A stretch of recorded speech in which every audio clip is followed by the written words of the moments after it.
Hi friends, I'm Mike with Ozark Homesteading Chronicles. Today we're going to go over an unboxing and assembly of the LEM 32 Big Bite grinder, and we're also going to do the dual grind adapter on that as well. And stick around to the end of the video because I'm also going to give you 3 tips on grinding before we do our full masterclass grinding video. So let's go ahead and get this box open. You can see it got a little bit banged up on the way here, but I think everything's going to be all right with the packaging. All right, now this is the 32.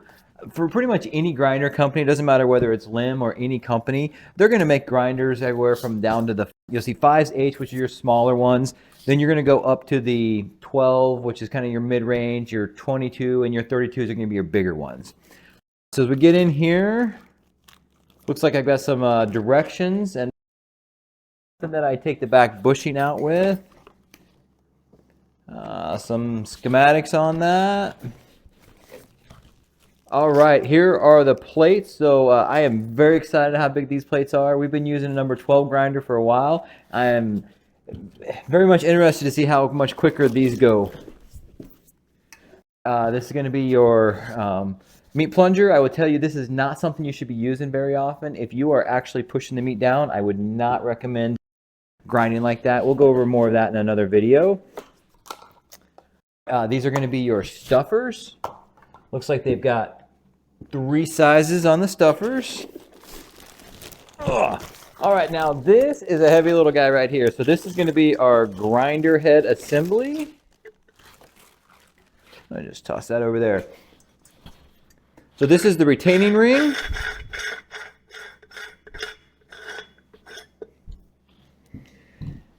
Now I'm going to have my plate. This is going to be the 4.5 plate. We've got the knife. All right, here's your auger, and this is the Big Bite technology that that LEM goes through. And then we're going to have the actual housing here.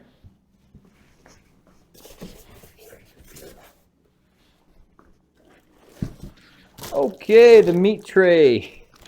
This one is a nice upgrade from the one we have now. This is going to hold a lot more meat, and it does look like they have a guard when we get to the bigger ones. I think the 22 and the 32 have a guard because it's easier to get your hand stuck in it, whereas you're on the 12, the one that I've always had, it doesn't need as much because it would take a pretty small hand to get stuck in there.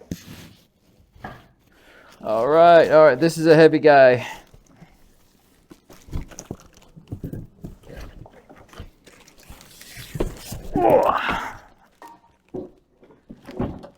I'm going to go ahead and just get this box out of the way. So this is the actual grinder portion. This is going to be a 1.5 horse. I can't wait to see how much this grinds compared to the other one. I believe the number 12 that we have is going to be a 3/4 horse on there. So this is going to be double the horse. And this right here being able to not only run more meat through, but I'm most excited about how big this throat is because we don't have to chop meat near as small to actually feed it in there. Because we do freeze the meat, or not completely freeze, but we get it really close to frozen, about 30 degrees or so. There's your first tip. When you're grinding, make sure your meat is very cold. And so when that goes in there, it doesn't really conform that well. So you do have to cut your meat a lot smaller, and this is going to allow us to have some pretty big chunks of meat not cut up near so much. That's going to save some time there. We're really looking forward to this dual grind adapter to go on this. This is going to save me a lot of time because we do grind twice. We're going to go through with a coarse grind on, like, say, a 10 or something like that, and then we go back through with our normal 4.5. This allows us to do that at the same time. The knife is going to have both sides is going to be sharpened on there, and then the plate that's going to be the first one almost looks like a stuffing plate on this from what I saw online. And what that does is going to go ahead and get the meat smaller to begin with, and then allows it to go through that number 4.5 and not have issues, or whatever plate you're using. And that's going to let everything go through with one pass on the grinding. And if anybody's if you've ever tried to restuff hamburger that you've ground the first time, or any sausage, anything that you're going back in there, it doesn't feed through near as well. Plus you have to take time to get it back in and get it frozen. So let me see what this thing looks like.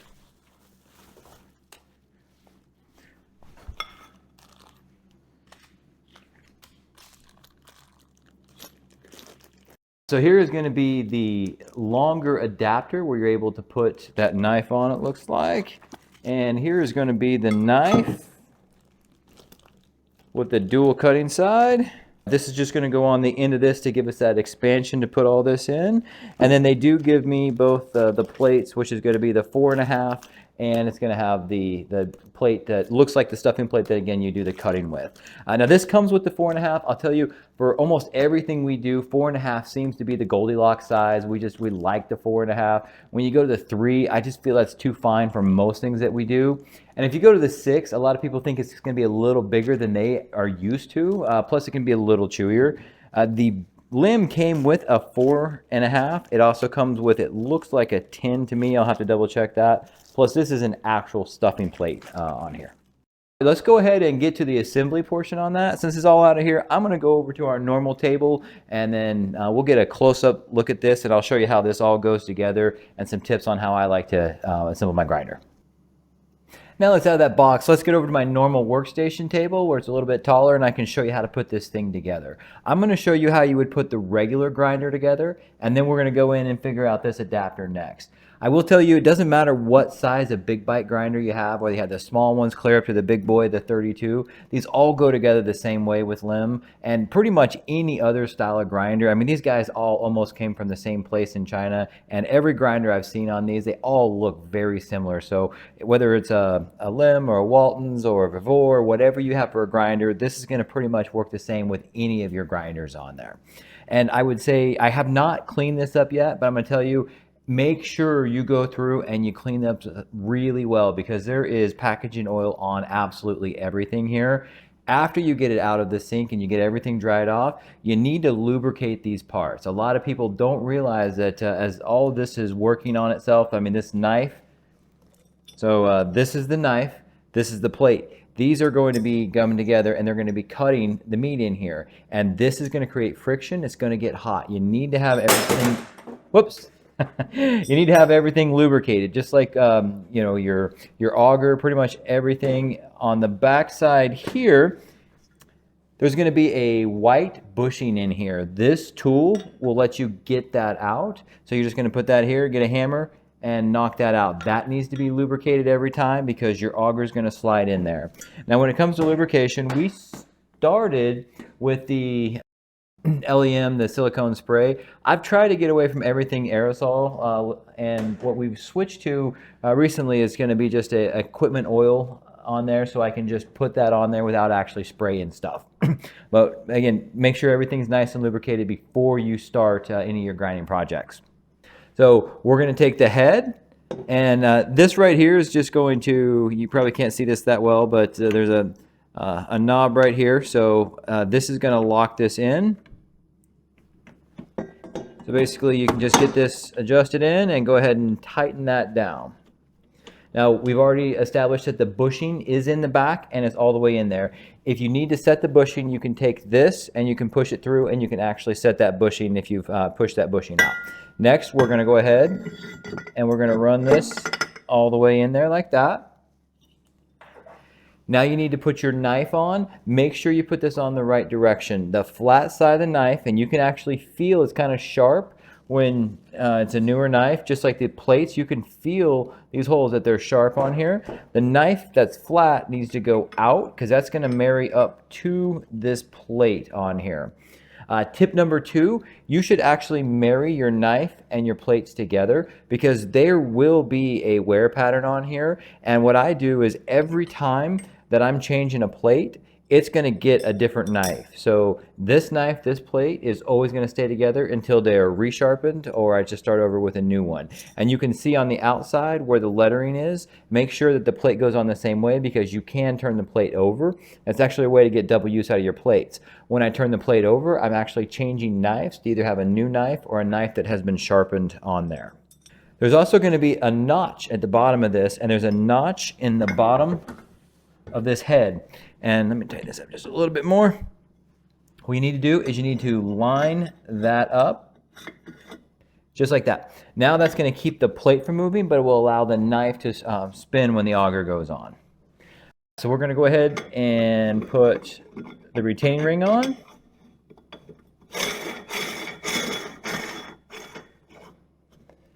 I did not realize this when I first started grinding, and I couldn't figure out why I was getting some gray gunk in here. And it turns out that if you put this retaining ring on too hard, you're gonna push the knife and the plate too close together, and it will just actually rub on each other, and you're gonna get some metal that is coming out in your meat grind. So what I like to do is I get it just lightly hand tight, and I back it up just a little. I do not want that thing to be where it's actually snug on there. Coming back just a little is going to keep that from grinding anything with the metal on metal there. So the last thing we're going to do is we're going to go ahead and get the meat tray on here. Get that pushed on there, and voila, you're now ready to grind. So there's going to be a power button right over here that you'll click. We use a foot pad. The foot pad will work with any brand. Basically, you're just going to plug this into it, and then you can turn your power button on, and then you're just going to push down the foot pad anytime that you want it to grind. But if you don't have that, you can absolutely just turn it on and off this way. And this in here, I forgot to point out, is a little tray, so you can store stuff in there. When I was doing the unboxing, I found this that I was looking for afterwards in the styrofoam. This is going to be how you can pull your auger out. This is something I would highly recommend stuffing in this, because that's easy to get lost. And this bushing remover is another one that I would put in there as well. So just put both those in there and you're good to go. I know a lot of people store their plates and their knives, things like that in there. I don't like storing my plates and knives in there. I like to keep those in a Ziploc bag so they're nice and clean when I'm ready to use them. And I will label each of them what other sizes are on them. And by putting them in the plastic bag that is labeled, it's also great for Karen, because if I tell her to go use the 4.5 or the 10 or the 6 or whatever, it's in the bag. It's really easy for her to see. She doesn't have to try to look on the plate and try to figure out exactly which one it's going to be on there. On the bag, we also have it labeled, whether you're looking at the words, whether they're going to be coming basically reading from the grinder side or from the other side. And that way she knows which way the plate's going on here, because she doesn't grind that much and she wouldn't remember where I'm at on each one of my plates, whether I'm using the first side or the second side on it.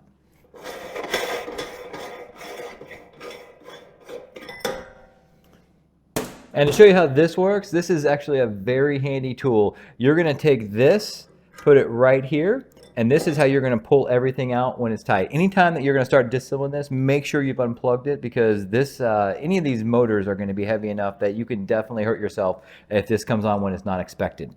And with this one, the way I run it with a foot pad, basically the motor's already on, and all I have to do is accidentally step on the foot pad, trip on it, and this thing would kick on. So make sure you've got it all unplugged on there. Before I move on to the dual grind adapter, I just want to point out this is going to be your plunger where you would push your meat down.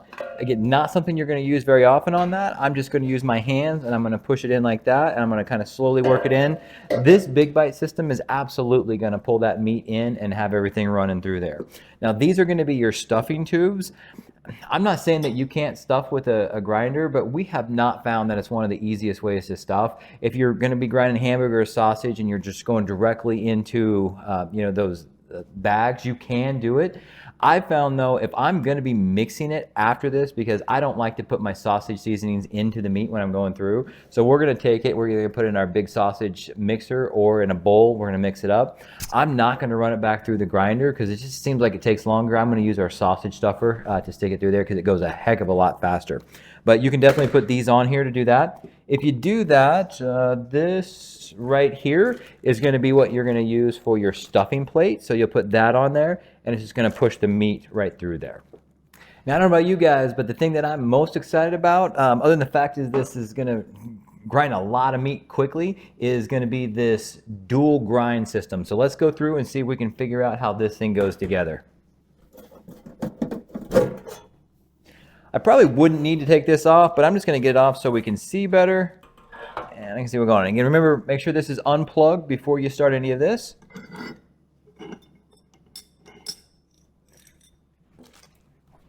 So I'm going to remove the plate and knife that comes with it. We're going to go ahead and take the auger out. The auger stud is going to need to come out from the original. Put that over here with this one, and then it gives us a longer auger stud. That way it's going to work with this collar. I'm going to put that on.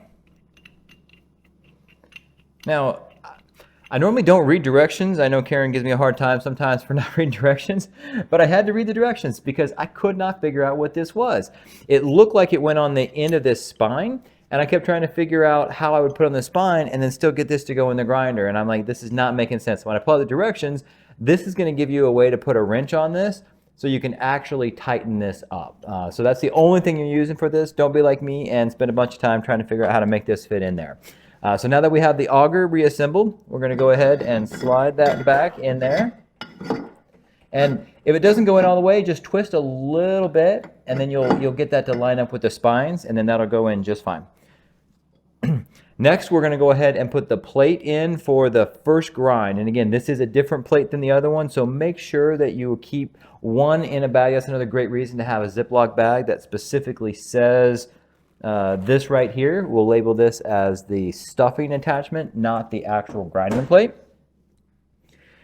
And looking on here, this does not have any wording on it, so it's not going to tell me which direction to go. So we may have to figure out, this may just not actually get marked one way or another. And then here's going to be my knife that's going to be on both sides. This is going to have an arrow on it, so you want to make sure that the arrow is going the same direction that this is grinding, because it will matter which way this is going, because if you put it the wrong direction, these are not going to cut. It's going to be the same thing as taking this knife and putting it backwards the wrong way on there. So we're going to go ahead and get this plate on, and what we want to do is, again, line up this notch with the bottom. Perfect. So what you're going to want to do is make sure that this arrow is going counterclockwise, because if we're looking to the front of the grinder, this is going to turn counterclockwise. So we'll put it where the arrow is pointing out. If you can read the arrow from the outside, then you know you're going to be lined up. And this is kind of oblong in here, so you just need to twist it to where it just fits right on there like that. And then we're going to go ahead and take the plate. What I always do is I make it to where the wording on these, you can read it from looking this way on the grinder. So that's how I'm going to have this one set up. We're going to go there. Now it looks like to me, though, I'm getting ahead of myself because this collar is going to need to go on to actually stop this. So let me go ahead and put this collar on. That's a little, got some sharp edges on there, so I would wear some of your rubber gloves or just be careful, because that kind of got me.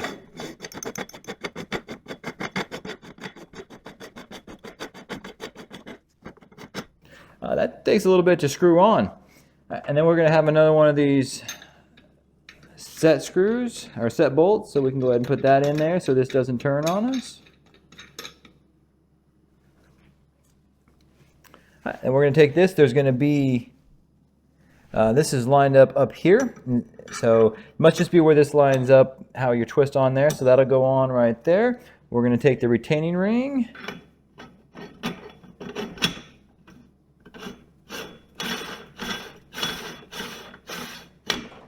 so I've gotten tight. We're going to come back off of this, and we're just, again, if you go like this, that's too much. We're going to come back just a little, and then you'll be all set for it. Now this is still going to fit on here just like it did. So like I said earlier, we really didn't have to take this off, but it was just easier for you guys to see. So now we're set up for the dual grind system. Since you stayed around till the end, here is my third tip. You absolutely need to make sure that these plates and knives stay sharp. If you do not keep a sharp knife, it's going to start smearing the fat. And I don't care whether it's sausage, whether it's hamburger, when you smear your fat, you have ruined that meat for actually keeping the integrity of that. All your fat is just gonna run out as you heat it up on there. And when we're using knives in the kitchen and say you're cutting up the meat, you know right away when your knife gets dull because you can just feel it. When you're running something like this, whether it's the 1/2 horsepower, 3/4, or this big guy, which is a 1.5 horse, you won't realize just from how the grinder sounds that your knives are getting dull. You will be able to see when this is coming out what it's going to look like a little bit different, but a lot of people, they'll just keep running these right through their grinder and they'll just never pay attention to the fact that their knives have gotten dull and they are truly ruining their meat. If you've ever gotten meat from a butcher shop where they've smeared the meat, you can tell right away when you get that. It may look like there's plenty of fat in it, but it's gonna absolutely just run out. So when you make your hamburgers, you make a nice big plump hamburger, you put it on the grill and it shrinks up to something real small, your grill's flaring up, and that's really just because they have probably run either it was hot, so if they didn't get the meat cool enough, which is what we talked about the first tip, or they've let their blades get dull, either one or both, and now it's just not going to be a good end product for you there. Watch for our upcoming videos on grinding. I'm going to have a second video that goes through the different types of grinders and what may be the best fit for you and what your situation is going to be for grinding. And then I'm also going to do a masterclass per se video with grinding. There's a lot of things that we learned over the last 6 years in grinding to get the absolute best sausage hamburger that you possibly can. A lot of things I didn't do right when I first started, and we figured out what that was. So I'm going to share all the tips and tricks and everything that we've learned to make the absolute best sausage and hamburger that you possibly can. I'm going to have links down below for some of the stuff we used here, this grinder, as well as some other things we use throughout here. And as always, please help us get this channel growing. Would you subscribe, like, and then share with your friends on that?